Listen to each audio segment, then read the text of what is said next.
NATO's Marines have landed this time in the Arctic Circle, where the nights are long and the cold never quits. Their mission to push back a simulated attack on Norway, improve their ability to keep our people safe by defending every inch of Allied soil.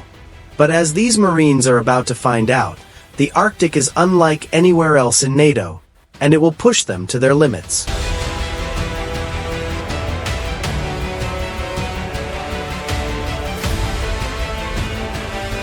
Harstad, Norway. In the bitter cold of the winter morning, Marines from the Finnish Navy's Milan Brigade haul their gear onto the U.S. Navy ship, Gunston Hall. This will be their home as they put their skills to the test during NATO's largest collective defense drills in decades. Steadfast Defender 24, the Gunston Hall is a big ship, but that doesn't make it easier for the Finns, and their bulky rucksacks moving to their quarters requires a bit of multinational teamwork.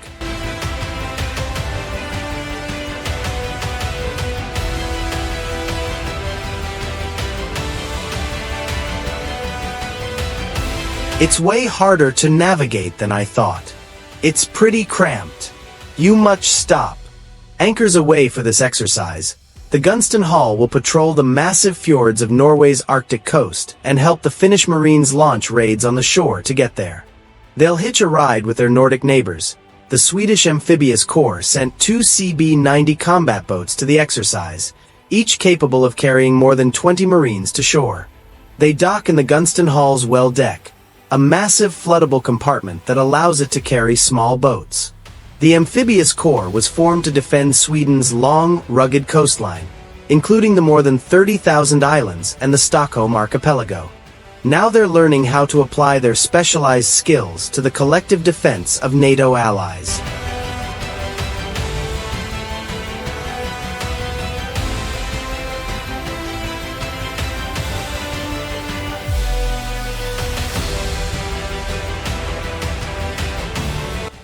In the words of CPT Sjöström.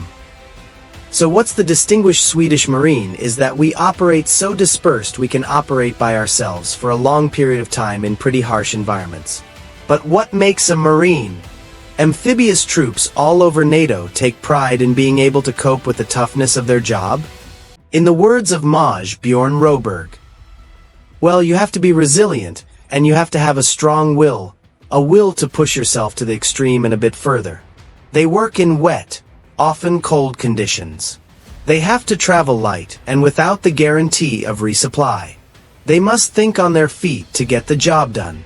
They must be innovative to solve different tasks and when problems occur, because they will. Maria, Marines are tough, sure, but in the Arctic, tough isn't enough. When the temperature drops below 20 degrees centigrade, it stops being cold and starts being dangerous. For untrained troops, it can be lethal. That's why the U.S. Marine Corps sends troops to Norway to learn winter's harsh lessons.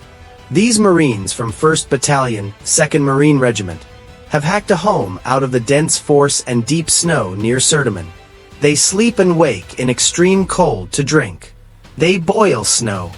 At this early stage, it's just enough to survive, but later, they'll need to learn how to not just survive, but fight and win in these brutal conditions.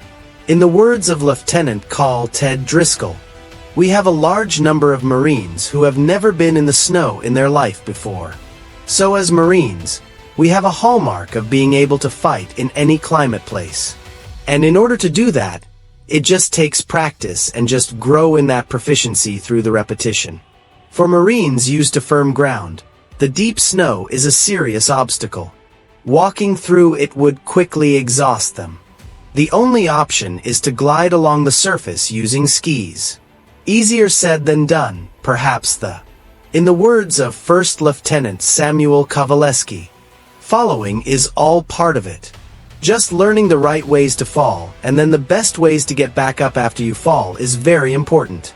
Hard part about being in the Marine Corps and skiing is you have to ski with a main pack and your weapon. So teaching the guys now the basics without all that helps just the building block approach.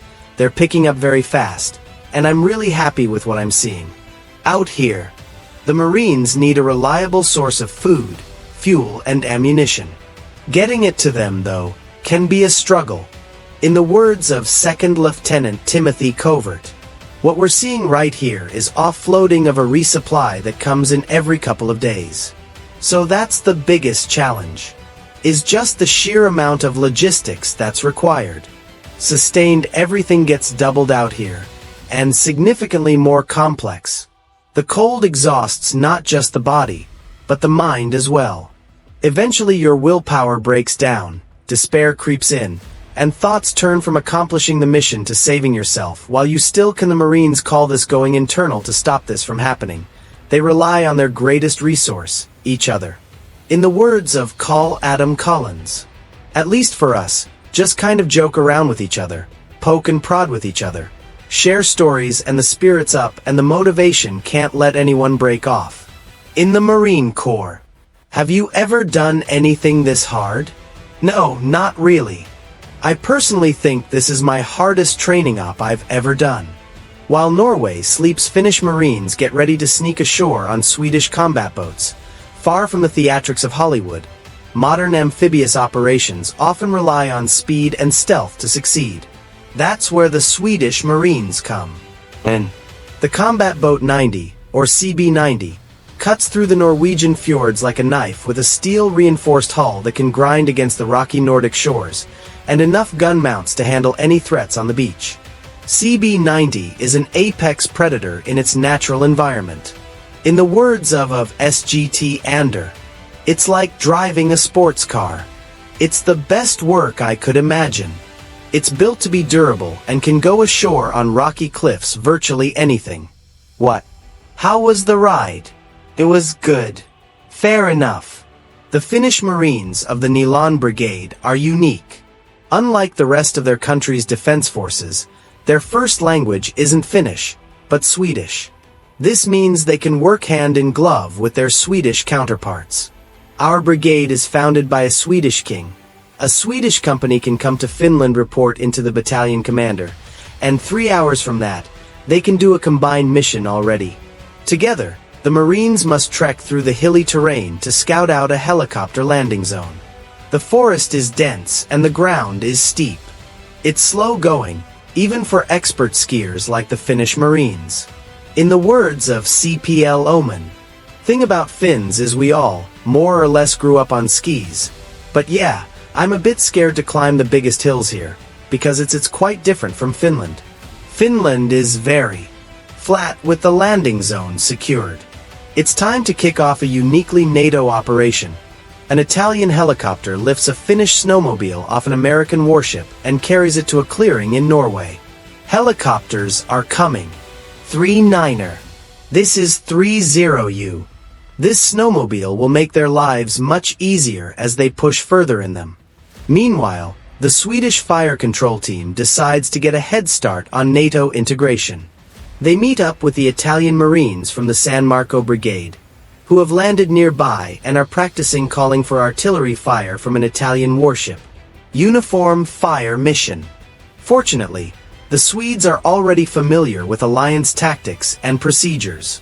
In the words of Senior SSGT Gustafsson, say for instance, in a future conflict, being able to fire with the different countries, just the one that is on station in that area at that time, is making us 100 times more dangerous for a possible lettering. It's always nice to hear different countries' voices on the radio, and knowing that you do basically the same thing already. So don't need any pre-trained. Just get right into it. Us Marines have come a long way, both figuratively and literally. After training in Surdeman, they've deployed to Finnmark, Norway's northernmost region, for a sort of final exam in winter warfare. Here there are no instructors. The Marines are on their own with miles of Norwegian wilderness before them. Fortunately, hard lessons have paid off. The difference between us a month ago and now is night and day. People know how to take care of themselves better. They understand their daily day-to-day routines. They understand the basics of what they need to get through day to day, which means that the battalion can focus more on being enemy-oriented, rather than focusing on sustaining ourselves internally. Being able to move in this challenging terrain is one thing.